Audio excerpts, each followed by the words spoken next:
Hello বন্ধুরা, আজ আমি একটা নতুন রেসিপি তোমাদের কাছে নিয়ে এসেছি। সুজির লাড্ডু। সুজির লাড্ডু করতে আমার কি লাগছে তোমাদেরকে দেখিয়ে দিচ্ছি। এখানে আমি সুজি নিয়েছি, এখানে নারকেল গুঁড়ো রয়েছে, চিনিকে গুঁড়ো করে আমি নিয়েছি, এখানে মাখা সন্দেশ আছে, এখানে এলাচ গুঁড়ো রয়েছে, এখানে আমন্ড বাদামকে ভেজে নিয়েছি ঘি দিয়ে, কাজুকেও ঘি দিয়ে ভেজে নিয়েছি, কিশমিশকেও আমি ভেজে নিয়েছি। দেখো আমি ড্রাই ফ্রুট ভেজে নিয়েছি, ওই ঘিয়ের মধ্যেই আমি আর 1 চামচ ঘি দিয়ে দিচ্ছি। ঘিটা দেখো মেল্ট হয়ে গেছে, এবার আমি সুজিটা দিয়ে দিচ্ছি।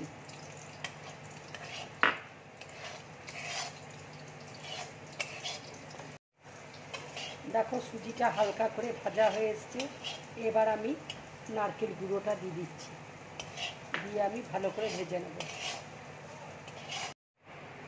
দেখো সুজি আর নারকেল গুঁড়োটা যে আমি দিয়েছিলাম সেটা ভালো করে ভাজা হয়ে গেছে। এবার আমি ড্রাই ফ্রুট দিয়ে দিচ্ছি।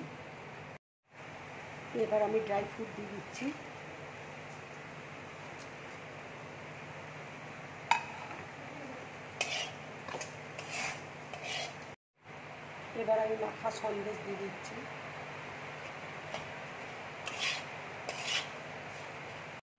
চিনিটা দেখো গুঁড়ো করে রেখেছিলাম, এবার আমি চিনির গুঁড়ো দিয়ে দিচ্ছি।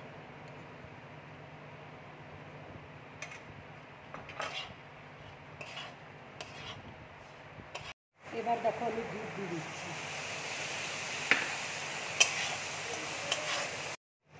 দেখো লাড্ডুর পাকটা হয়ে গেছে, এবার আমি গ্যাসটা অফ করে দিচ্ছি, আর উপর দিয়ে আমি এলাচ গুঁড়ো দিয়ে দিচ্ছি।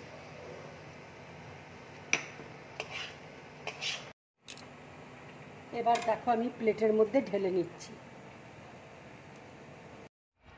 একটু ঠান্ডা হলে লাড্ডুগুলো আমি পাকিয়ে নেব।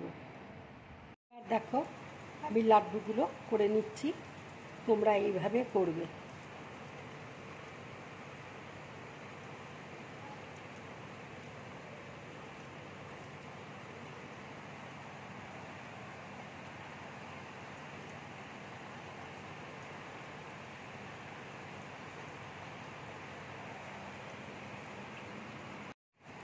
আর একটা তোমাদের দেখিয়ে দিচ্ছি কিভাবে করবে তোমরা।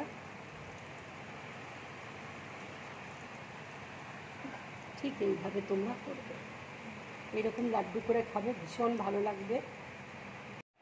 বন্ধুরা, তোমরা এইভাবে সুজির লাড্ডু বানিয়ে খাবে, খুব ভালো লাগবে খেতে, বাচ্চাদের বড়দের সবার ভালো লাগবে। যদি আমার এই রেসিপিটা তোমাদের ভালো লাগে তাহলে লাইক করবে, শেয়ার করবে, আর ড্রিম ব্লগ চ্যানেলটাকে সাবস্ক্রাইব করবে। তোমরা বেশি করে কমেন্ট করবে, তাহলে আমার খুব ভালো লাগবে।